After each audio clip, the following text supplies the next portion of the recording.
കഥ ഇതുവരെ. ട്രാൻസ്ഫർ ലഭിക്കുന്ന വിശ്വം ഭാര്യമായും പെങ്ങൾ മാധവുമായി വയനാട്ടിലേക്ക് പോകാൻ തീരുമാനിക്കുന്നു. കഥ തുടരുന്നു. സുമതിയമ്മയെ എന്ന് ഉറക്കെ വിളിച്ചുകൊണ്ട് സുമതിയമ്മയുടെ വീട്ടിലേക്ക് ഓടിക്കയറുന്ന മാധു. ഞാൻ നിന്നിപ്പോൾ ഓർത്തേയുള്ളൂ മാധു, ഇന്ന് നിന്നെ ഇങ്ങോട്ട് കണ്ടില്ലല്ലോ.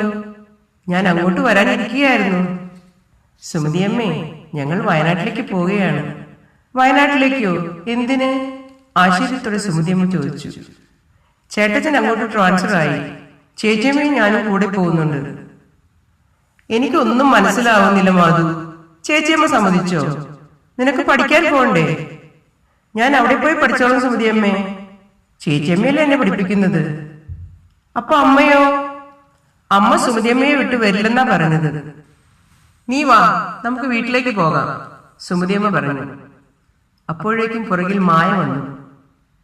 സുമതിയമ്മയെ, ഞാൻ പോവുകയാണെന്ന് പറഞ്ഞ് മാധു ഓടിപ്പോയി. സുമതി മായയെ നോക്കി. അവളുടെ കണ്ണുകൾ കലങ്ങിയിട്ടുണ്ട്. അവളുടെ മുഖത്തെ വേദന അവർ കണ്ടു. എന്താ മായേ? മാധു എന്തൊക്കെയോ പറയുന്നു. നീയും പോവാണോ വയനാട്ടിലേക്ക്? മായ സുമതിയമ്മയെ വന്ന് കെട്ടിപ്പിടിച്ചു. വിശ്വേട്ടൻ എല്ലാം തീരുമാനിക്കുന്ന അമ്മേ. ഞാൻ എന്ത് അധികാരത്തിലാണ് ഇല്ല എന്ന് പറയുന്നത്? ഞാൻ വിഷ്ണുനോട് പറയണോ മായേ? ഞാൻ പറഞ്ഞാലും അവൻ കേൾക്കില്ല. അവൻ അവന്റെ അച്ഛന്റെ സ്വഭാവമാണ്. അവൻ ഒന്ന് തീരുമാനിച്ചാൽ പിന്നെ ഒരു മാറ്റവുമില്ല. പിന്നെ മായേ, അവന് നിന്നെ അത്രയ്ക്ക് ഇഷ്ടമാണ് മോളെ. അവൻ ഇന്ന് വരെ ശരികൾ മാത്രമേ ചെയ്തിട്ടുള്ളൂ. അവൻ നിന്റെ കൂടെ ഉണ്ടെങ്കിൽ എന്റെ മോൾ ഒന്നുകൊണ്ടും വിഷമിക്കേണ്ട. അവൻ അത്രയ്ക്ക് നല്ലവനാണ്. നിങ്ങളെ രണ്ടുപേരെയും വിട്ടമ്മേ. എന്റെ മീരയോട് ഞാൻ എന്ത് പറയും അമ്മേ? അവളോട് എന്ത് പറയാനാ?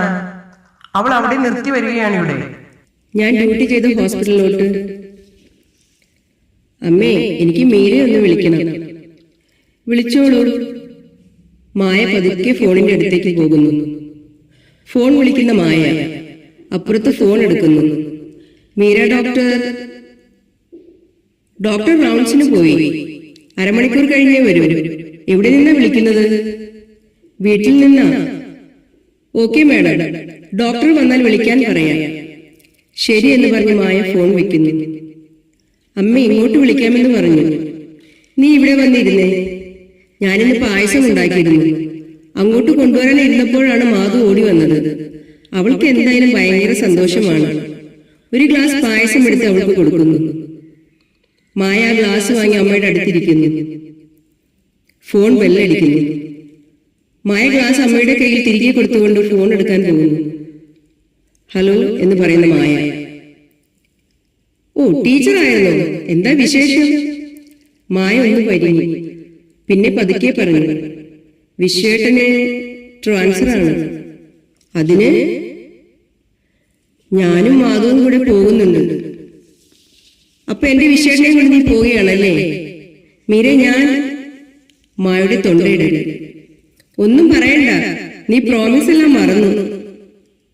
ഇല്ല മീര, ഒരിക്കലും ഇല്ല. നിന്റെ വിഷയങ്ങളെ നിനക്ക് തന്നെ ഞാൻ തിരിച്ചു തരും. തന്നാൽ കൊള്ളാം. ഫോൺ വെച്ചിട്ട് പോടി. ഒരു കാര്യം പറയാൻ വിളിച്ചതാവളൂ. ചെറുതായി ഒന്ന് ദേഷ്യപ്പെട്ടാണ് മീര പറഞ്ഞത്. മീര ഫോൺ വെച്ചു. അപ്പുറത്ത് മീരയുടെ കണ്ണുകൾ നിറഞ്ഞിരുന്നു. ആരും കാണാതിരിക്കാൻ അവൾ കണ്ണു തുളച്ചു. ഫോൺ വെച്ച മായ കരയാൻ തുടങ്ങി. എന്റെ മീരയെ ഞാൻ വഞ്ചിച്ചു. എന്നും എല്ലാവർക്കും ഈ ജീവിതം കൊണ്ട് ഞാൻ വിഷമം മാത്രമേ തന്നിട്ടുള്ളൂ അമ്മേ. എന്റെ മോളെ, നീ എന്താ ഈ പറയണേ? എന്റെ മോളല്ലേ നീ? അവൾ വെറുതെ ഓരോന്ന് പറയുന്നതാ. നീ കഴിഞ്ഞിട്ടേ മീരയ്ക്ക് ഞങ്ങൾ പോലും ഉള്ളൂ. എന്റെ മോള് കരയാതെ. ഒരു ജീവിതം തുടങ്ങേണ്ട സമയം കഴിഞ്ഞു മായ. ഇനിയും നീ വിഷമിപ്പിക്കരുത്. വയനാട്ടിലേക്ക് പോകാൻ ഒരുങ്ങുന്നു. മാധു ഓടി വരുന്ന സാധനങ്ങളെല്ലാം പാക്ക് ചെയ്യുന്നു. ഭാർഗവിയമ്മ അവളുടെ ഒരു സന്തോഷം കണ്ട സുമതി. അവൾക്ക് നമ്മളെ ഇട്ടേച്ചു പോകാൻ ഒരു വിഷമവുമില്ല.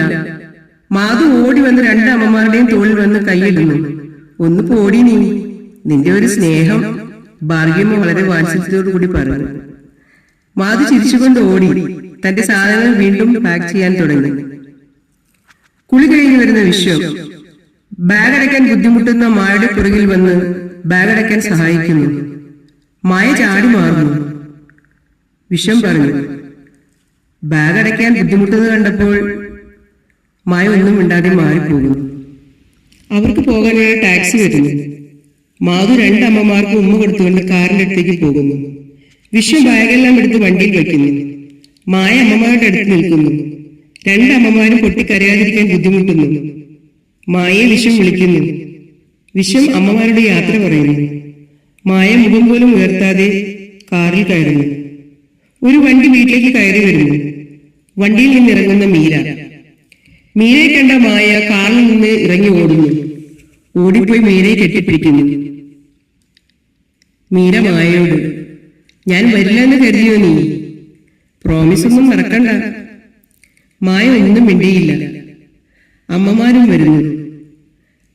ഡോക്ടർമ്മ കറക്റ്റ് സമയത്താണല്ലോ വന്നത്, വിശ്വം പറഞ്ഞു. ഞാൻ എപ്പോഴും കറക്റ്റ് സമയത്താണ് വിശ്വേട്ടാ, അതാരും കാണുന്നില്ലെന്ന് മാത്രം. വിശ്വം മറുപടി ഒന്നും പറഞ്ഞില്ല. മാധു ഓടി വന്ന് മീരേച്ചി എന്ന് പറഞ്ഞു. അമ്മ ഇവിടെ സുന്ദരിക്കുട്ടിയായല്ലോ എന്ന് മീര പറയുന്നു. മാധു സന്തോഷം കൊണ്ട് വീണ്ടും ഓടിപ്പോകുന്നു. മായ മീരയുടെ കയ്യിൽ തന്നെ പിടിച്ചു നിൽക്കുന്നു. വിശ്വം, വാ മായ, ട്രെയിന് സമയമായി. മായ മീരയെ നോക്കുന്നു. മീര മായയെ കൊണ്ട് കാറിനടുത്തേക്ക് വരുന്നു. മായ ഡോർ തുറന്ന് കാറിൽ കയറുന്നു. മീരയുടെ കണ്ണുകൾ നിറഞ്ഞിട്ടുണ്ട്. കാറ് മുന്നോട്ട് പോകുന്നു. അമ്മമാരും മീരയും നിറഞ്ഞ കണ്ണുകളോടെ യാത്ര പറയുന്നു.